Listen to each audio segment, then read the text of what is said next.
మురుగమల్ల కొండపైన ఉన్న శ్రీ వెంకటేశ్వర ఆలయం.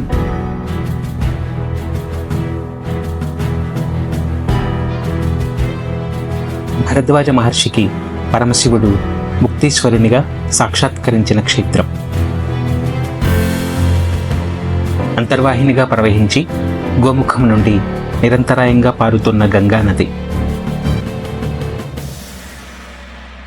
కర్ణాటక రాష్ట్రంలో చిక్కబళ్ళాపూర్ జిల్లా చింతామణి తాలూకాలో ఉన్న ఒక విశిష్టమైన ప్రదేశం ఈ మురుగమల్ల. ఇక్కడ ముక్తేశ్వర స్వామి గుడి, భరద్వాజ మహర్షి ఆశ్రమం, కొండపైన ఉన్న శ్రీ వెంకటేశ్వర స్వామి గుడి ఉన్నాయి. ముందుగా కొండపైన ఉన్న గుడికి వెళ్దాం. మదనపల్లి నుండి వెళ్తుంటే బెంగళూరు హైవే నుండి 50 కిలోమీటర్ల దూరంలో, బెంగళూరు నుండి వస్తుంటే చింతామణికి 10 కిలోమీటర్ల దూరంలో ఈ ప్రదేశం ఉంది. గూగుల్ మ్యాప్ లొకేషన్ డిస్క్రిప్షన్ లో ఇస్తున్నాను. అది ఇక్కడ మురుగమల స్వామి, మురుగమల రమేష్ అని మేము. ఇక్కడ పురాతన కాలం ఇంకా దేవస్థానము వెంకటరమణ స్వామి గుడి, చిన్నగా గుడి ఉండింది.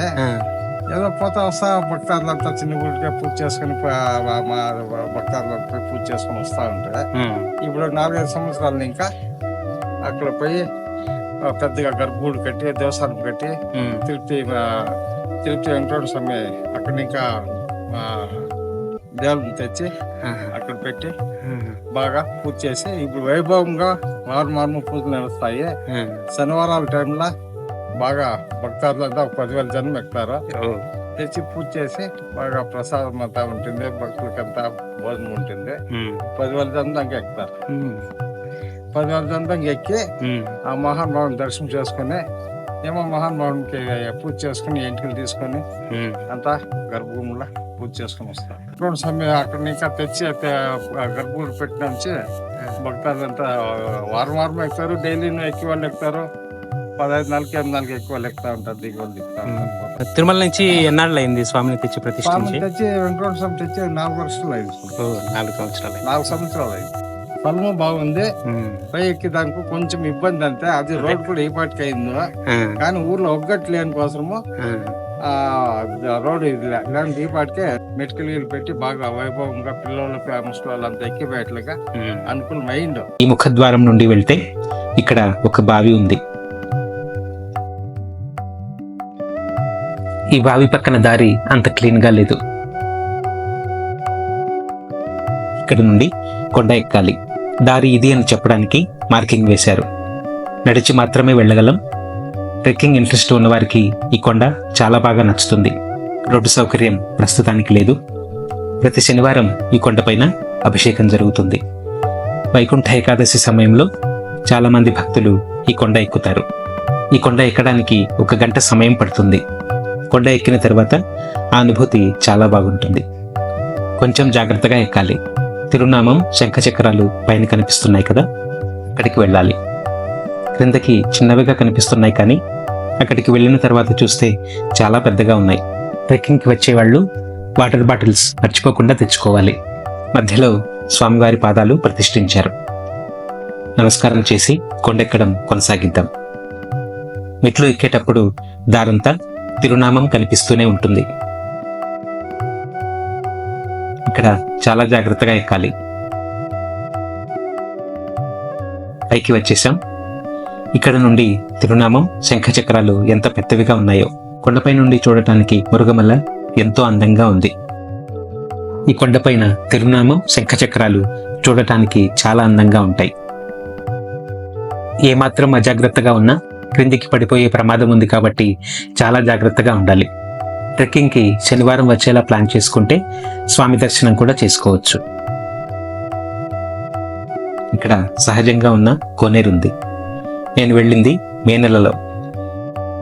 మండు వేసవిలోనే నీళ్లు ఉన్నాయంటే ఎప్పుడైనా ఉంటాయి. పురాతనమైన గుడి చిన్నదిగా ఉంటే 4 సంవత్సరాల ముందు పెద్దదిగా కట్టి తిరుమల నుండి స్వామిని తెచ్చి ఇక్కడ ప్రతిష్ఠ చేశారట. స్వామివారి విగ్రహం చాలా బాగుంది. ఆలయం ప్రతి శనివారం 11 గంటల వరకు తెరిచే ఉంటుంది.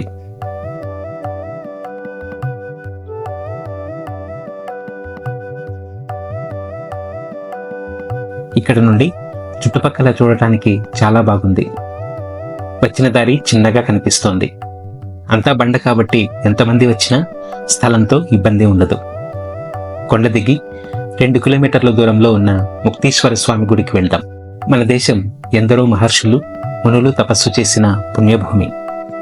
ఈ గొప్ప దేశంలో నమ్మశక్యం కాని అద్భుతాలు నెలకొని ఉన్న ప్రదేశాలెన్నో. శివుని ఆదేశంతో ఎంతో పవిత్రమైన గంగానది భరద్వాజ మహర్షి కోసం ఆయన ఉన్న చోటుకి అంతర్వాహినిగా తరలి వచ్చిందంటే నమ్మశక్యం కాదనిపిస్తుంది. కానీ మహాతపస్సంపన్నులైన ఋషులకు సాధ్యం కానిది ఏదీ లేదు.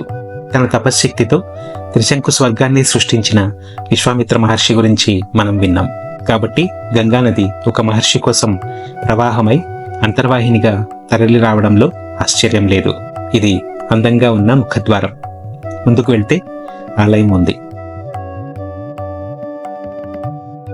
మహర్షి తపస్సు చేసిన ప్రదేశం అనేమో గాని చాలా ప్రశాంతమైన వాతావరణం ఉంది ఇక్కడ.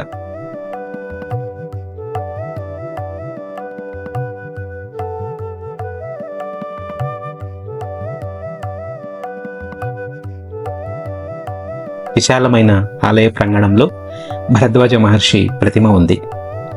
ఆలయంలో పరమశివుడు ముక్తీశ్వర స్వామిగా, వినాయకుడు, పార్వతీదేవి, సుబ్రహ్మణ్య స్వామి సమేతంగా దర్శనమిస్తాడు. స్వామి ఎదురుగా ప్రత్యేకంగా నంది మాత్రమే కాకుండా భృంగి కూడా ఉంది. ఈ ముక్తీశ్వర స్వామిని దర్శిస్తే ముక్తి లభిస్తుందని విశ్వసిస్తారు. భరద్వాజ మహర్షి సామాన్యుడు కాదు. దేవతల గురువైన బృహస్పతి కుమారుడి. సప్త ఋషులలో ఒకడు. ఈ మహర్షి కుమారుడే అర్జునుని గురువైన ద్రోణాచార్యుడు.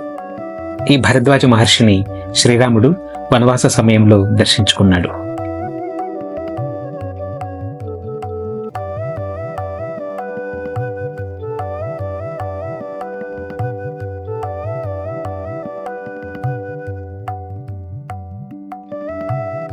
ఆలయం నుండి దక్షిణ దిశగా కొంత దూరం వెళ్తే భరద్వాజ మహర్షి ఆశ్రమం ఉంది.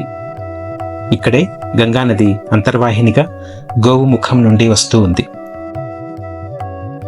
ఏ కాలమైనా నీరు వస్తూనే ఉంటుంది. ఎంతో చల్లగా స్వచ్ఛంగా ఉంది నీరు.